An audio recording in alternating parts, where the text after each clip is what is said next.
ममता Kulkarni, yes, अभिनेत्री ममता कुलकर्णी, अब जिसको कहा जाता है महामंडलेश्वर श्री यामाई ममता नंदगिरी, उसका एक इंटरव्यू आपकी अदालत में रजत शर्मा जी ने लिया परसों, यूट्यूब पे अवेलेबल है, आप बिल्कुल देखिए।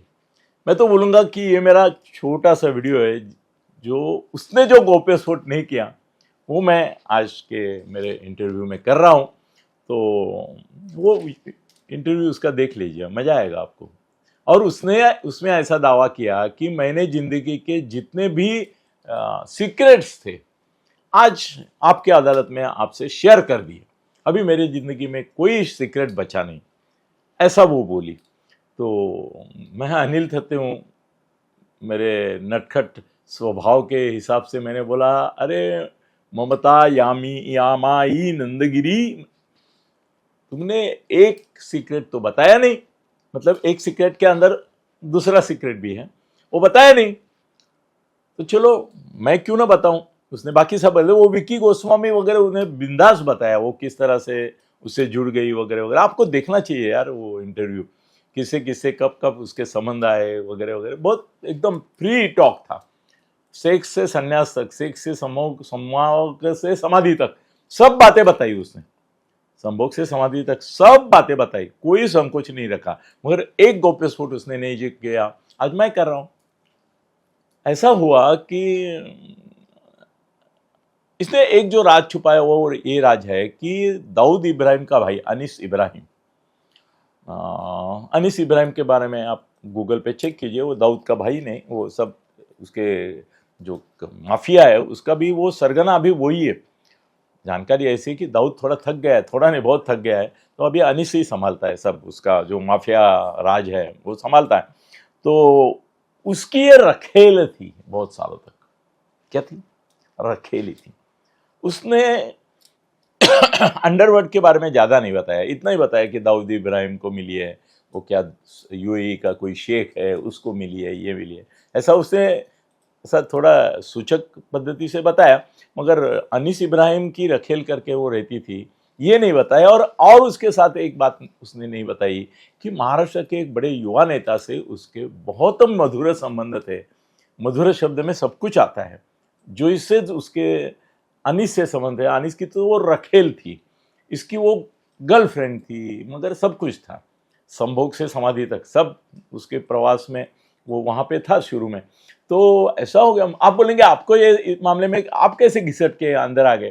तो ऐसा हुआ कि तब महाराष्ट्र में मुंबई में वो प्रभा देवी जो है वहाँ पे एक पुलिस का ऑफिस है, इंटेलिजेंस ब्यूरो का। तो वहाँ पे इंटेलिजेंस ब्यूरो के चीफ थे भीष्मराज बाम, महाराष्ट्र के बड़े लेखक हैं, वो दक्षता मासिक के संपादक थे, पुलिस का जो मैगजीन है उसके, बहुत बड़ी आसामी। और मेरा उनका परिचय बाबा आमटे की वजह से था। अपने पांडुरंग शास्त्री आठवले के वो भक्त थे, थाना के जो है पांडुरंग शास्त्री आठवले, उनके बहुत बड़े भक्त थे। पांडुरंग शास्त्री जी का जो अमेरिका में बड़ा आश्रम निर्माण हुआ, वो काम बाम साहब ने रिटायर होने के बाद ही किया है। तो तब वो आईजी इंटेलिजेंस ब्यूरो के चीफ थे, हाँ इंटेलिजेंस ब्यूरो के।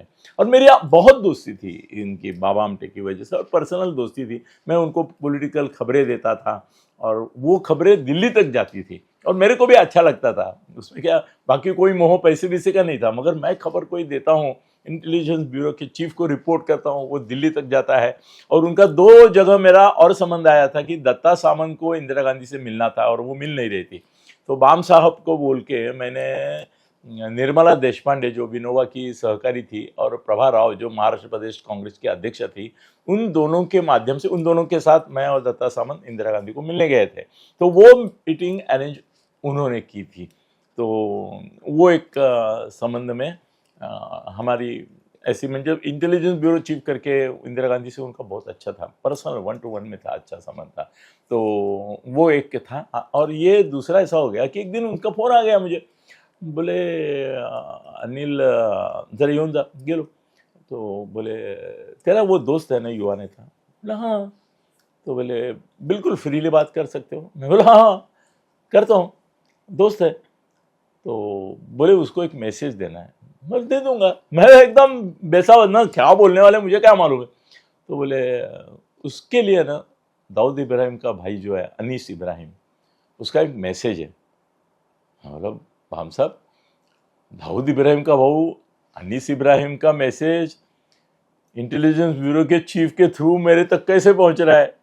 तो बोले ये सब जो गैंगस्टर रहते हैं ना, उनका पूरा चिट्ठा हमारे पास रहता है और वो हमारे संपर्क में भी रहते हैं।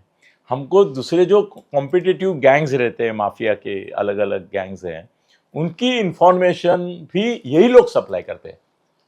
हमारा नेटवर्क उसके लिए काम का नहीं, उनके पास जो नेटवर्क है वो पुलिस नेटवर्क या इंटेलिजेंस ब्यूरो के नेटवर्क से भारी रहता है। उनको कौन कहाँ पे क्या कर रहा है, कौन सी आज डिलीवरी कहाँ है, इससे लेके सब मालूम रहता है, कौन कहाँ घूम रहा है। इसलिए तो एक दूसरे को मारने की कोशिश भी करते हैं वो। तो बोले हमारे इंटेलिजेंस ब्यूरो के एक अधिकारी है, वो अनीस का और इब्राहिम का, अन्य ये तुम्हारा दाऊद का जो है कारोबार, तो उसमें उनका कम्युनिकेशन नेटवर्क है उसके साथ। तो उसको मालूम था कि इंटेलिजेंस ब्यूरो का चीफ मैं हूँ और मेरे ऐसे किसी आदमी से संबंध है, शायद तुम अनिल थत्ते वगैरह मालूम नहीं होगा, मगर मेरे ऐसे किसी आदमी से संबंध है, ये उसके नेटवर्क से उसको खबर थी कि मैं वो युवा नेता तक मेरा मैसेज, मतलब उसका मैसेज दे सकता हूँ। बोले अभी तू पिक्चर में है कि नहीं उसके हिसाब से मुझे नहीं मालूम, मगर मेरा आदमी है जो उस युवा नेता को बोल सकता है। तो वो मेरे जो कम्युनिकेशन नेटवर्क में हमसे, हमारे आईबी के ही एक बड़े अधिकारी है, उन्होंने मुझे आके बोला कि भाई आपका ये दोस्त है वो उस युवा नेता से जुड़ा हुआ है, तो अनीस का मैसेज है कि तुम ममता कुलकर्णी का मिलना जुलना बंद करो, संबंध तोड़ दो, नहीं तो अगले 24 घंटे के अंदर हम तुमको मार देंगे। 24 आवर्स ओनली, इसके बाद अगर तुम मिलते हो तो मार देंगे। और मार सकते थे, क्यों, दाऊद के लोगों ने कितने नेताओं को भी मारा है ना। परसों ही हमारी बात हो गई थी उसके बारे में।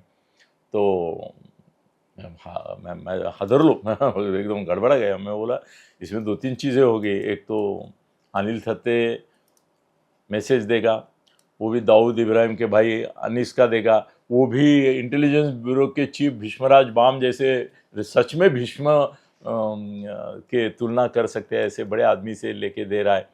और वो भी ऐसे युवा नेता की जो बाद में उभर के बहुत बड़े नेता बन गया है, इसको दे रहा है। तो मैं बोला क्या करूं? वो बोला नहीं दे दो, तुम प्यार करते हो ना उससे। मैं बोला हाँ। तो उसकी जान बचानी चाहिए, मैं भी यही चाहता हूं।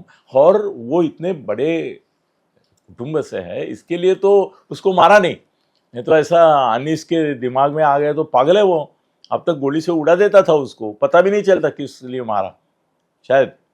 तो बोले बोल दो। तो मैं गया और उसको बोला कि भाई मुझे ऐसा बोलना नहीं चाहिए, मगर अनीस का तुम्हारे लिए निरोप है कि वो उसकी रखेल नहीं है। वो बोलता है मेरी है, मेरे साथ है वो, तो तुम दखल अंदाजी बंद करो, तुमको उससे मिलना जुलना नहीं चाहिए, संबंध रखना नहीं चाहिए। अगर नहीं, तुम्हारी कमिटमेंट नहीं आई सामने से कि हाँ मैं तोड़ रहा हूँ, तो 24 घंटे के अंदर तुम्हारा काम तमाम किया जाएगा, मार देंगे। वो थोड़ा परेशान हुआ, तो उसके आंखों में आंसू गया। वो मेरी कुछ ऐसा कुछ हमारा संबंध नहीं है, गर्लफ्रेंड है खाली, और मुझे लेना देना नहीं है उससे, तुम्हारी क्या है क्या नहीं है। उसके पास पूरे डिटेल है कि तुमने वो टाटा एनसीपीए के बाजू के बिल्डिंग में उसको 3 करोड़ का फ्लैट दिया है, ये भी उसको मालूम है। और क्या क्या मालूम होगा मुझे मालूम नहीं। अगर मेरे तक निरोप पहुंचाने की भी उसके पास यंत्रणा है तो सब कुछ मालूम होगा, कब मिलते हो, कैसे मिलते हो, उसका तो पूरा डोरा उसके पास होगा। और उसको गुस्सा है, गुस्से में है वो, उसने गुस्से में मैसेज दिया है, खाली तुम्हारा बैकग्राउंड बढ़ाए करके तुमको उड़ाने से पहले उसने इशारा दिया है। तो बोला ठीक है, मैं एक बार आखिरी मिल आता हूँ अभी और ये मामला ख़त्म कर देता हूँ जाके। उसका बाद में मेरे को फ़ोन ही आ गया, बोला अनिल जी ये मामला ख़त्म हो गया है, आप बोल दो, इसके आगे मैं ना जाऊंगा ना मिलूंगा, ये बात मेरे लिए ख़त्म हो गई है। मैंने अपने इससे वो निकाल दी है पूरी।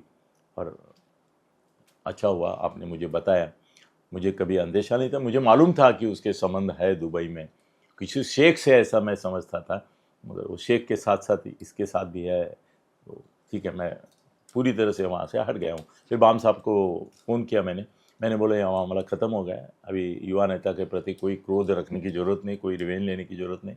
उसने पूरा खुद को हटा लिया है उससे और अभी ममता कुलकर्णी को कोई ये करने की ज़रूरत नहीं, मतलब इसको तकलीफ देने की ज़रूरत नहीं। उन्होंने उनके हिसाब से किया होगा जो करना है, और बाद में तो बहुत बड़ा नेता ही भी बन गया, युवा नेता जो था। पर ममता कुलकर्णी ने बाकी सब बातें उसमें बताई और बोल दिया कि अभी मेरे जीवन में कोई सीक्रेट बचा नहीं। तो उसका एक ही सीक्रेट बचा था, वो आज मैंने खोल दिया कि वो अनीस की रखेल थी, और उसने एक युवा नेता को अपने जाल में बहुत बुरी तरह से फंसाया था, मगर उसका एंड इस तरह से हो गया। और भी अभिनेत्रियों के, गैंगस्टर्स के, पॉलिटिशियंस के किस्से हैं, पर वो आज का सब्जेक्ट नहीं है। मेरे को लगता है कि मैंने बहुत बड़ा गौप्यस्फोट कर दिया। ममता कुलकर्णी की जो आपकी अदालत वाली मुलाकात है अपने रजत शर्मा ने ली हुई, वो ज़रूर देखिए, पहले देखिए या अभी बाद में देख सकते हैं। उसमें खाली उसने अनीस क्यों रखेली है और एक युवा नेता से ऐसा सब झमेला हुआ था, हादसा, क्योंकि युवा नेता ने भी उसको बताया कि ये अनीस ने ऐसा मैसेज भेजा है, ये किया है, तो ये मामला है। तो मैंने जो गौप्यस्फोट बाकी था ममता की मुलाकात में, वो भी आपके सामने कर दिया। धन्यवाद।